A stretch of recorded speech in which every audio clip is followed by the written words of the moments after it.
Halo semuanya, kenalin nama gue Fatih. Gue seorang engineer di Jepang yang udah bekerja selama 3 tahun. Gue kerja di Jepang pun sudah sebagai pegawai tetap, dan gue dianggap sama seperti orang Jepang lainnya. Gue juga bisa kerja di Jepang sampai gue pensiun. Tapi sebenarnya gue itu cuma pengen di Jepang selama 10 tahun. Jadi sisa 7 tahun lagi, berarti gue pulang di 2030-an. Kenapa gue cuma 10 tahun? Karena gue nggak pengen punya permanent resident di Jepang. Kalau kalian udah punya permanent resident di Jepang, itu udah kayak beneran orang Jepang. Mau keluar masuk Jepang pun udah bebas tanpa visa. Nah, gue gak pengen itu. Kenapa? Karena gue pengen balik ke Indonesia. Gue suka sama Indonesia dan gue berharap di 2045 itu beneran Indonesia emas. Nah, ketika gue pulang di 2030, gue gak tahu nantinya akan kerja di mana. Tapi ketika gue kerja, gue akan bagiin, gue akan sharing ilmu yang gue dapet dari Jepang selama 10 tahun ke rekan-rekan kerja gue. Dan rekan-rekan kerja gue akan punya ilmu dan cara kerjanya orang Jepang.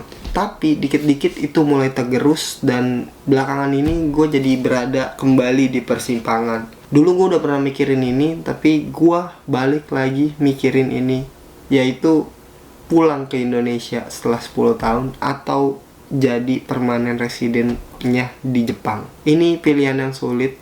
Kenapa gue balik lagi ke persimpangan ini? Karena kalian tahu sendiri, belakangan ini di perpolitikan Indonesia itu benar-benar busuk.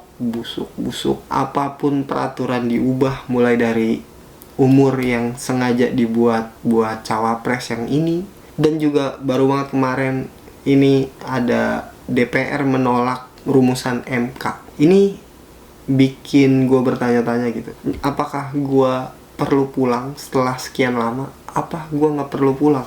Karena tahu ini DPR itu bukan milik rakyat, coy. Ini milik siapa DPR? Pas video ini dibuat, Jokowi itu udah ngomong katanya itu akan pakai rumusan yang MK buat. Tapi lu tahu sendiri, ini orang kalau ngomong bagus banget.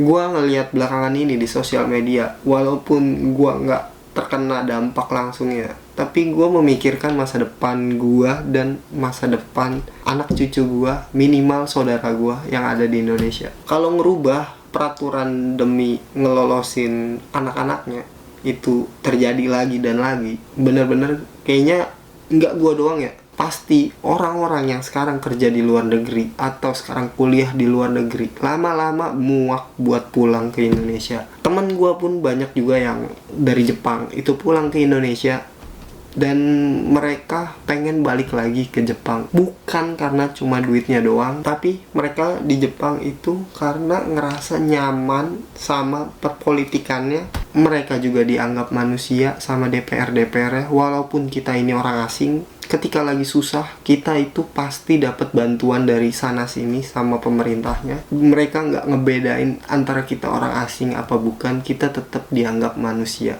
Dan bandingin aja coba sama negara kita, bantuan dipotong sana sini, apa-apa mahal, nyari kerja susah, pendidikan juga nggak berkembang, posisi-posisi strategis dikasih ke orang yang bantuin, bukan orang yang bisa. Lama-lama negara ini mau kemana, coy? Yang tadinya gue optimis banget, sampai kalau misalkan ditanya interview, ditanya orang Jepang mau di Jepang berapa tahun, gue pasti jawabnya 10 tahun. Tapi belakangan ini kayaknya gue akan ngerubah jawaban gue sih, karena gue bener-bener di sini nyaman banget. DPR di Jepang itu bener-bener mihak ke rakyatnya.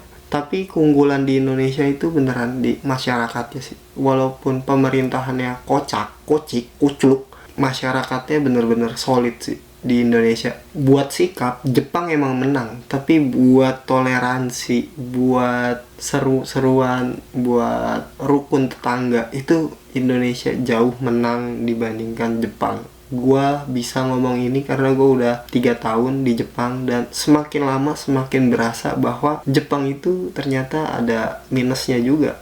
Nggak seindah yang dulu gue pikirin pertama kali ke Jepang. Ya, jadi buat Pak Jokowi, buat DPR atau siapapun, gue nggak tahu, mereka mungkin nggak nonton video ini, tapi suatu saat kalau kalian nemu video ini, apapun yang kalian lakukan pastinya juga akan berdampak kepada orang-orang yang tinggal di luar negeri. Daripada bapak maksa anak bapak buat dapat jabatan gubernur. Mendingan Bapak cari LPK, Pak.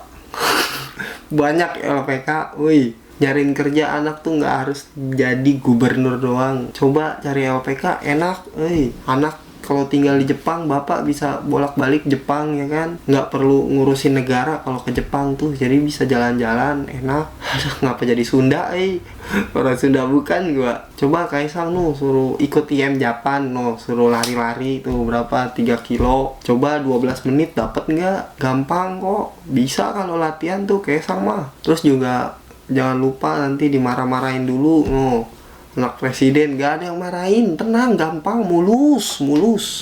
Coba kalau nggak bisa juga kan pakai orang dalam. Jadi saran saya mending bapak cari LPK tuh, mau kita yang cariin apa bapak sendiri, masyarakat pasti akan bantu. Mau nyariin LPK banyak pak. Kalau misalkan nggak mau yang ke Jepang, Korea banyak, Australia ada, gampang. Apalagi anak presiden, tenang.